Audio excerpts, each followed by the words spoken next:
Okay, very little, much less sarcasm, should be beneath the gamers of today, but seeing Red Dead Redemption re-released for the third year in a row does elicit a chuckle or two.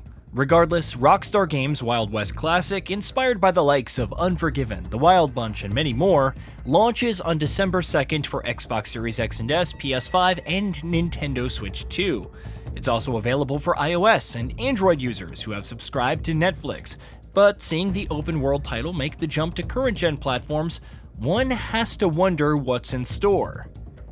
For that matter, what is it about this re-release that spurs some manner of debate, even among those who love the original?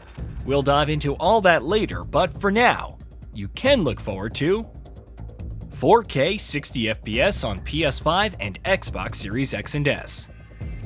As you'd expect, the PS5 and Xbox Series X and S can deliver up to 4K resolution and 60 frames per second. They also benefit from improved image quality, and since Double 11, who worked on the PC port, has returned, you can more than likely expect the same level of draw distance, shadow quality, and other fidelity settings, if not better. And much like the PC version, which is currently the best possible representation of the game, it should look amazing. DLSS and mouse controls on Switch 2. Nintendo Switch 2 players thankfully aren't left out in the cold. While docked and handheld resolutions remain unknown, you still get 60 FPS performance and DLSS benefits along with an exclusive feature, mouse support. Not that aiming was the biggest problem on consoles, but there's finally an option for finer-tuned aiming. HDR support. Whichever your console of choice, each will benefit from high dynamic range support. Despite its age, this fictionalized version of 1911 America is absolutely gorgeous. Whether you're admiring the sunrise or galloping across the open plains at sunset, HDR makes it look that much more natural, which in turn immerses you all the more. Free upgrades. If you own Red Dead Redemption on previous generation consoles such as the PS4 or Nintendo Switch when it was re-released back in 2023, then there's good news. The current gen version is a free upgrade. If you're subscribed to PlayStation Plus Extra or Premium, then both the PS4 and PS5 versions will be available at launch, which is nice. The Xbox version is a bit trickier. You'll need the backwards compatible version of the game made available for Xbox One, but the fact that it's supported for a free upgrade is still nice. Cross-gen saves. To sweeten the deal even further, PS4 and Nintendo Switch save data will transfer over to the PS5 and Nintendo Switch 2. If you started 2 years ago and suspected that a free current-gen upgrade would arrive eventually, congratulations, you've been vindicated. Unfortunately, this doesn't seem to apply to Xbox. Rockstar doesn't mention it, and it's not even listed on the Microsoft Store. What the heck is going on? So obviously, there are many questions about why Red Dead Redemption is being re-released yet again, especially after all those rumors about its sequel's current-gen update.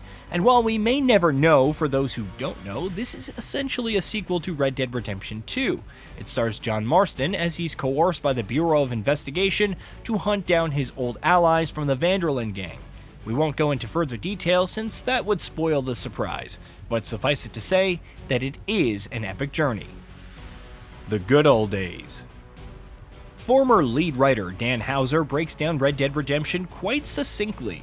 No machine guns, aside from the fixed turrets, no cars, no cities, and no large crowds of pedestrians. Just a dude riding a horse around the desert, and yet, it's one of the most endearing open worlds of all time.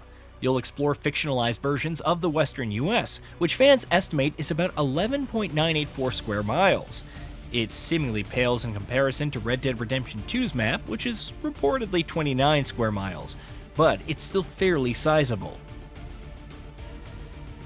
Robbing, hunting, and shooting. Exploration is the biggest appeal, especially as you encounter random events through the countryside, tame different horses, or take in the scenery. But Red Dead Redemption features side missions, hunting, and collecting flowers. Sadly, there's no fishing.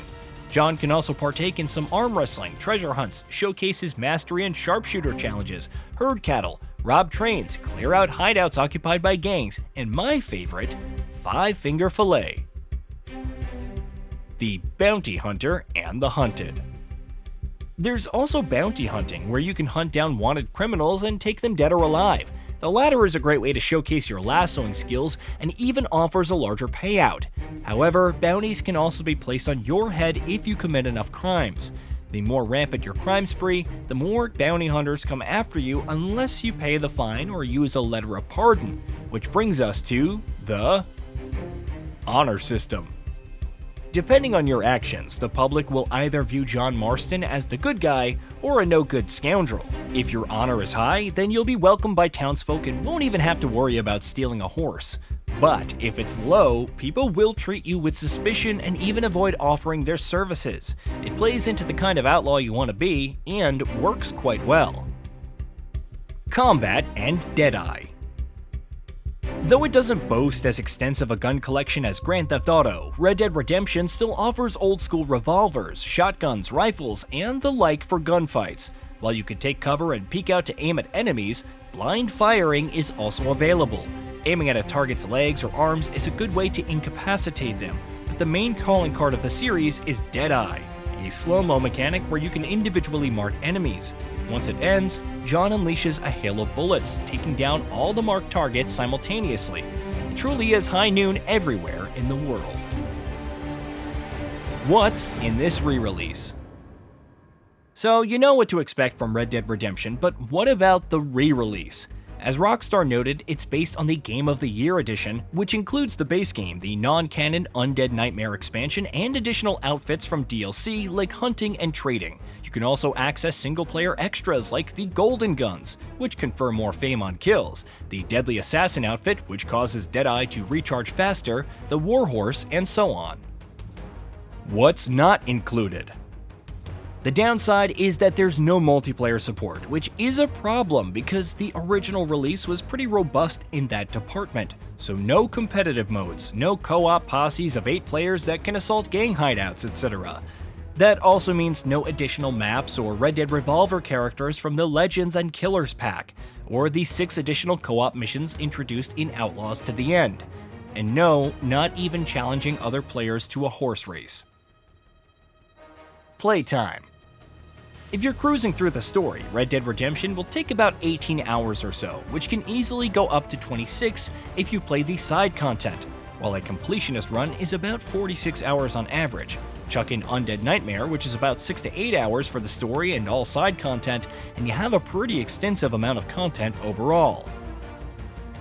Why you should play it. Whether you should pick it up given the price and age of the title is really up to you. But should you set aside the time and experience Red Dead Redemption if you haven't before? Absolutely. It doesn't boast as many features or as big a world as the most modern AAA open world titles, but the sheer heart and quality of the writing still shine after all these years. Hey, did you know that we at GamingBolt upload new videos every day? Stick around, drop a like, subscribe, and hit that bell. And let us know what kind of content you'd like to see in the future with a comment below.